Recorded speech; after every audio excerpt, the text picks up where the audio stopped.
Welcome. In this explainer, we're going to dive into a philosophical revolution that completely reshaped how we think about, well, everything, from science all the way to faith. We're talking about British empiricism, this pretty radical idea that all knowledge actually comes from experience. Now, this isn't just some old dusty idea. It has huge implications for how we understand and even share our faith today. When you hear faith and science, what comes to mind? For a lot of people, it's this picture of a battle, right? But what if I told you that one of the greatest revolutions in science was actually sparked by devout Christians? See, back in 17th century Britain, a whole new way of thinking started to emerge, not to challenge faith, but to explore God's creation with brand new eyes. So, this new way of knowing was called empiricism. But to really get what a big deal it was, we need to understand the world of ideas it grew out of. Let's take a quick look at the two big, competing ideas about where knowledge really comes from. Okay, so on one side, you had the rationalists, like the famous philosopher René Descartes. They believed we're born with certain ideas already baked in, and that we can figure out the truth just by using pure reason. But the British empiricists came along and said, hold on a minute. What if the mind isn't preloaded? What if it's more like a blank canvas at birth? They argued that all our knowledge gets painted onto that canvas by our experiences, through our five senses. Now, you might think that putting so much emphasis on experience would push people toward a more secular worldview. But here's the fascinating twist. Many of the pioneers of empiricism were deeply religious people. For them, studying the natural world, well, that was a form of worship. So let's meet a few of these pioneers. First up, Francis Bacon, a total game changer. He looked at the old way of doing things, where people would just sit around and talk, and he said, let's get our hands dirty. He pushed for a hands-on approach, observe the world, come up with ideas, and then, and this is the really crucial part, actively try to prove your own ideas wrong. This rigorous process of testing and retesting laid the very foundation for the modern scientific method. Bacon's ideas weren't just academic, they lit a fire, which led to the creation of the famous Royal Society. Their motto, nullius in verba, perfectly captures that empirical spirit. Basically, take nobody's word for it. And guess what? A lot of the leading members, like the brilliant chemist Robert Boyle, were devout Christians. For them, science wasn't a threat to faith, it was a powerful tool for understanding God's handiwork in a much deeper way. And then, of course, you have Sir Isaac Newton, an absolute titan of science. So, when he discovered the laws of motion and gravity, did he see a godless, mechanical universe? Not at all. Instead, he saw the intricate, brilliant design of a master creator who he called the most perfect mechanic of all. For Newton, science was like getting a peek into the very mind of God. So you've got Bacon and Newton laying this incredible scientific foundation. But it was John Locke who came along and built a whole philosophical house on top of it. He took this empirical method and applied it to absolutely everything: politics, religion, and his ideas would literally go on to shape the modern world. This quote right here perfectly captures Locke's most influential idea, the tabula rasa, or the blank slate. Just imagine your mind at birth as a completely empty notebook. According to Locke, everything you know, every single belief you hold, is written in that notebook by your experiences.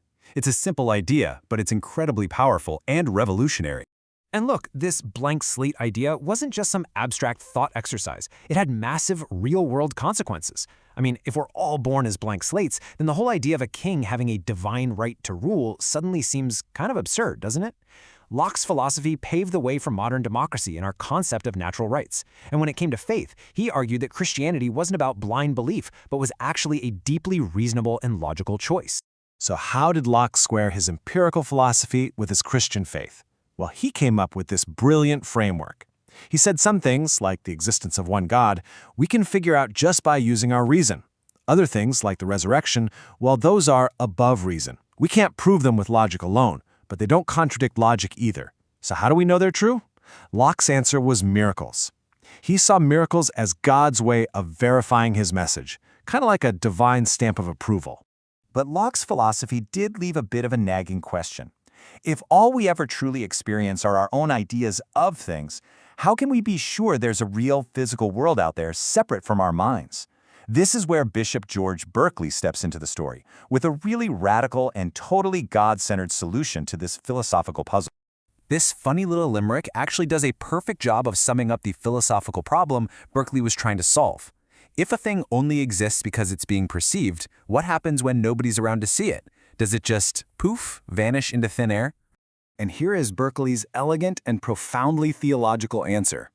The tree, the quad, the whole universe, it all continues to exist because there is one ultimate perceiver who is always watching, God himself. Berkeley boiled his whole philosophy down to this Latin phrase, esse est percipi. To be is to be perceived. Now, I know it's a mind-bending idea, but think about the beautiful theological implication here. The universe doesn't just exist on its own. It's held in existence, moment by moment, by the constant, loving gaze of God. Now, as you can imagine, not everyone bought this. The famous writer Dr. Samuel Johnson, for one, thought it was ridiculous. To prove his point, he walked up to a large stone, kicked it as hard as he could, and shouted, "I refute it thus." He was sure that the solid, painful reality of that stone was enough to disprove Berkeley's whole idea. But Berkeley would have probably just smiled and said, "My dear Dr. Johnson, you haven't refuted me at all. All you've done is create a new set of experiences in your mind. The sight of your foot hitting the stone, the feeling of the impact, the sensation of pain. It's all still just a collection of ideas in your consciousness." Okay, so we've been on this incredible journey through the fascinating world of British empiricism. But what does all of this have to do with us, right here, right now, as we prepare for ministry in Nigeria? Well, let's connect some of these dots and explore a few practical takeaways from these philosophical giants. Let's start with Locke. He insisted that the gospel had to be presented in a way that everyone could understand, from the most educated professor to the humble farmer. So here's a question for all of us. In our own communities, how do we share the message of Jesus in a way that is both intellectually sound and deeply personal, connecting with people from every single walk of life? Now, let's think about Berkeley. In a world that seems to be getting more and more materialistic every day, his philosophy offers a really powerful antidote. He reminds us that this physical world isn't the ultimate reality. God is. So how can we help our congregations see the world through Berkeley's eyes, to recognize that everything we see and touch is a testament to God's continuous creative power? And finally, let's not forget the legacy of Newton and Boyle.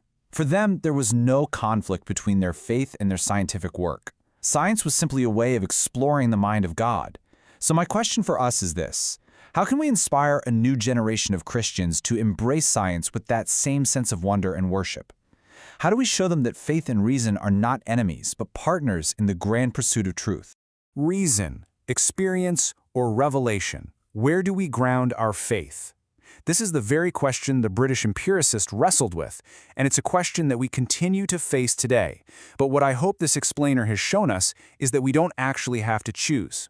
A vibrant, robust faith embraces all three, recognizing that they are all gifts from God, all designed to lead us into a deeper and more profound relationship with Him.